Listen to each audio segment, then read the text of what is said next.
whistle. Brilliant! A worldie and a half! Bruno Fernandes with the penalty. This, oh God, what a start. He finished the last Premier League game with a goal. Is he going to start off with another one? Bruno. Yes! Get in! Bruno Fernandes, 1-0 to Manchester United. Clinical, the little hop, and then he passes it into the back of the net. And United have got the dream start here. Martial with the penalty, and then Bruno steps up to pass it home. Does Lloris with the Lloris is just done. He's absolutely done. It's not even an amazing finish. It's just the calmness and the, you know, just so clinical. So clinical, Bruno Fernandes. He's just so clinical. Oh, he could perform open heart surgery on a heartbroken ant blindfolded. He is that clinical. Oh, he's just brilliant. And I don't even know if ants have a heart. I don't even care. He's that clinical, he could do it anyway. 1-0 to Manchester United, and it's the dream start from United. We've barely started, and Mourinho will be furious. And it wasn't actually Eric Dyer with the mistake. It was Davinson Sanchez, wasn't it? So Manchester United 1-0 up here. We will change the score. Yes, Jose, that was a penalty, and yes, Jose, that's 1-0. Come on. Into. Oh, what the bloody hell? Get out, Harry Maguire! Piss off! Piss off, Harry Maguire! You useless piece of shit! What are you doing? What is he bloody well doing? That is the worst bit of defending I've ever seen from United. What is he bloody well doing here? What is he doing? He's trying to head it back to the keeper. Oh my life. Bloody Harry Maguire, he's useless. He's bloody well useless. He gets 2 chances to head this away. Oh, for fuck's sake, he's crap.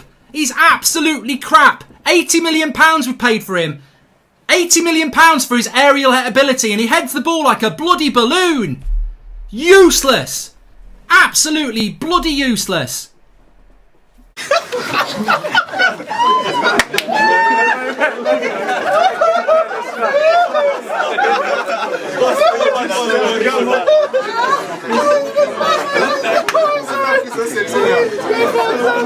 So now, if you have never ever in your life met or known a Manchester United fan before, I encourage you to rewatch that video again. That is the perfect description of what a Manchester United fan is like. Probably the most reactionary fan base I've ever met in my entire life. Anyway, before I get into this video, I just want to say thank you to everyone who has liked, commented, shared, subscribed to my channel. I just want to say shout out to you guys. We're finally growing. We finally reached the 200 mark, and I just want to encourage you guys to keep doing what you're doing. Anyway, the first thing that I want to talk about in this video is Harry Maguire, the captain of Manchester United. So now, we all know that Harry Maguire came from Leicester for a whopping £85 million, which probably makes him the most expensive defender in the world. And I feel like one of the biggest problems with that is the pressure that comes along with it. We all know that Leicester is one of those clubs where there really isn't any pressure on the club to do well. The pressure on the players compared to Manchester United is really not the same. I know that Leicester won the league a couple years ago, but let's be honest, Leicester is not a big club. They are not part of the Big Four, and we all know that even if they don't do well, the fan base will not be crying every 2 seconds about how Leicester are bad or, you know, pretty much disgusted at the results. They can accept it and move on. The thing is, with Manchester United, the pressure is on a whole nother level. And I feel like one of the biggest mistakes that Manchester United made was making Harry Maguire captain. We all know already that the price tag comes with pressure. But making him captain, I feel put so much pressure on Harry Maguire, and I don't think he's able to handle it. And we've seen the consistently bad defensive errors that he's been making that have been costing him and the team valuable points, valuable results. And he's come under heavy criticism, particularly from the fan base. You know, he's now known as a fridge, the English fridge, I guess. And We've seen the likes of Paul Scholes, which are club legends, talk about how they don't see the leadership qualities in him. And you know what? I feel sorry for Harry Maguire. Although I'm not a United fan, I can only imagine how much pressure there is on him. And the biggest thing is that he can't even rest on the international break, because as soon as he goes to play for England, the same pressure is put on him by the same fan base, because most of his fans are from England anyway. And we've seen that even for England, he hasn't particularly been playing well. And personally, I don't think Harry Maguire will make any significant improvements until he can be able to handle the pressure. Whether he will or be able to, I don't know. Another thing that's affecting Harry Maguire is his defensive centre-back partner, Victor Lindelof. Him too, this season has looked like he's lost all confidence. I really don't see why that defensive partnership is still a thing, and I don't understand whether the Manchester United coaching staff hasn't seen that this partnership doesn't work, or they need to maybe add a third centre-back into the pairing. Because personally, whenever I watch Manchester United, even though I think they're going to win, I always feel like they're going to concede. And that's one of the biggest problems that we had at Chelsea as well. You know, obviously we've improved this season, but it's only a few games. But yeah, every time I watch a Manchester United game, I always feel like they're going to concede. And if that's the way your team operates, you're never going to win a title. At least not the league. Because the league, you need a proper defense. If you don't have a defense, you'll never win. You can score as many goals as you want, but you'll never win titles with a bad defense. And until Harry Maguire can come out of the slump and take the pressure, take the heat from the fans, it's not going to improve. The second thing that I want to talk about at Manchester United, which has become a major problem and a major talking point for I don't know how many seasons now, Paul Pogba. Now, I know a lot of people think that I hate Paul Pogba or have something against him, or I don't think he's a good player. That is not the case. I think Paul Pogba is probably the most talented player at Manchester United, ability-wise, out of all of them. Even more talented and better than Bruno Fernandes, to be honest. I know Bruno Fernandes has done well, but Paul Pogba really has that ability. But I think the biggest problem with Paul Pogba is that he has mentally checked out of the club. And we all know how important it is to be mentally checked in. As a footballer, as a sportsman, you have to be mentally tough. And I feel like Pogba has come under so much scrutiny from the fans, you know, from club legends talking about how they don't think he cares for the badge, you know, he doesn't play for the badge. And personally, I don't even think that's true. And I think they've pushed him so far to such a point that he can't handle it anymore. And, you know, a lot of people are going to talk about how it's the coach's fault. You know, Ole Gunnar Solskjaer hasn't been playing him in the right position. But let's be honest, Paul Pogba has played I don't know how many positions now at Manchester United. He's played as a CDM, he's played as an 8, he's played as an attacking mid, he's even played on the left wing. And really nothing has changed. We haven't seen a level of consistency from Paul Pogba where we can say he's world class. The Paul Pogba at Manchester United and the Paul Pogba at France are two completely different players.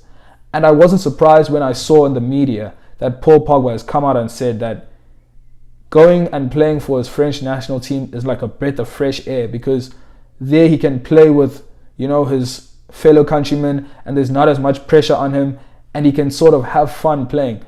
And I feel like we can see, like, physically see, like, that Paul Pogba has a lot more fun playing for France than playing for Manchester United. And until that mental check comes back to Paul Pogba, I don't see him doing well at Manchester United. Now, if I was the Manchester United ownership, I would probably cash out on Pogba and get another player, or maybe 2 or 3 other players for the same price and see, like, maybe they'll fit better into the system. Because we've seen how the coach clearly can't get his best players on the pitch. We've seen how he's had to bench Pogba. We've seen how he's had to bench Van der Beek, who's a very, very good player, in my opinion. And he just doesn't seem to know how to make it work. And that brings me to the actual coach, Ole Gunnar Solskjaer. Now, I know Ole Gunnar Solskjaer has come across huge criticism, particularly from the fans. People talk about how it's freestyle football, you know, Ole at the wheel and the wheel's about to crash. And I honestly low-key feel sorry for him because he's really not that experienced, especially not in the Premier League. And he had to take on such a huge job. And obviously we all know, he was the interim manager, but he didn't pick himself to be the manager. And he really did have a good run for a while when he first came in as an interim coach. So you can't really say you don't see why management picked him to be the manager, especially because we know that a lot of the fans respect him as a club legend and are always going to have his back. But Ole Gunnar Solskjaer, for me, the system has not been working. Now, the problem with the system at Manchester United is that they rely heavily on counter-attacking football. Now, I always talk to my friends and talk about how most of the time teams that play like that are teams in the bottom of the log, teams that are waiting for their opponents to make mistakes so they can capitalize on that because obviously they can't control the game. And when you're playing a system like that, counter-attacking, the defense comes under heavy fire from the opposition team. And because they have to try and soak up the pressure and wait for players like Rashford and Martial to run up the pitch with the ball and try and catch opposition off guard or force them to make mistakes, the defense is probably going to make more errors than they have to, just because there's so much pressure from the opposition team coming at them. It's a matter of numbers. It's just statistics. The more pressure you take, the more likely you're going to make mistakes. And until Ole Gunnar Solskjaer changes the system at Manchester United, the team is still going to struggle, especially defensively. Now, I don't know if Ole Gunnar Solskjaer knows that as a coach, you can't do it alone. You always have to have a team behind you that can help you out. If you don't know how to do something, get someone who can. Hire someone who can. And until Manchester United does that, I don't think we're ever gonna see a level of consistency that we saw from a coach like Sir Alex Ferguson. And another thing that I feel like was probably the best and worst thing that could ever happen to the Manchester United fan base particularly is Sir Alex Ferguson. I feel like during the Sir Alex Ferguson years, Manchester United was so spoiled. They always were guaranteed a win, always guaranteed trophies. And pretty much, I don't think anyone ever imagined Sir Alex Ferguson leaving or imagined a time where Manchester United weren't at the top or close to the top. Now that the club is basically trying to rebuild, with younger players, I guess, a new coach, a new system, they do not have patience within them. I don't think there's a patient bone in one Manchester United fan. And until that changes, we're going to see the reactions that we see every day. As I said at the beginning of the video, the most reactionary fan base I have ever seen in my entire life. And I don't think that will ever change. And personally, although I do not ever want to see Manchester United come back, it's way more fun for me to see them losing than to see them winning, obviously, because I'm a Chelsea fan. But at the same time, I have to talk about these things. I have to analyze the team. I have to give my opinion, my honest opinion, unbiased as well, on the club. And the club is definitely going to have to make some major changes. I understand that the club has been inconsistent for a while, but let's be honest, this season has been inconsistent. Everyone is inconsistent. We haven't really seen anyone, pull away. And the United fan base really needs to start being patient with the players and with the coach and let him have time, Let him have his time. Let him see if he can do well or do badly. I know that a lot of the fans are talking about, we want Pochettino. But let's be honest, Pochettino hasn't won anything. And you don't even know if he's the answer. So I urge you guys to be patient. Personally, I won't even lie. I'm Ole in all day. I want Ole to stay forever at United, because as long as Ole's in, I don't see them winning titles. And that's not me saying Ole's a bad manager. But at the same time, I don't see him taking Manchester United to the next level. But anyway, it's going to be interesting to see what happens for the rest of the season. And it's been the international break. It's been a terrible time. We all know the international break sucks. But one more week away, and we are back in the Premier League. And I'm hoping that, I've been hearing, some rumbles about a vaccine for COVID. I'm really excited for the fans to come back to the field, because it's really not the same watching a soccer match, a football game, without fans. So yeah, that brings me to the end of this video. Once again, I want to say thank you to everyone who has commented, liked, subscribed, shared my channel. We're finally growing, and let's get it to 300.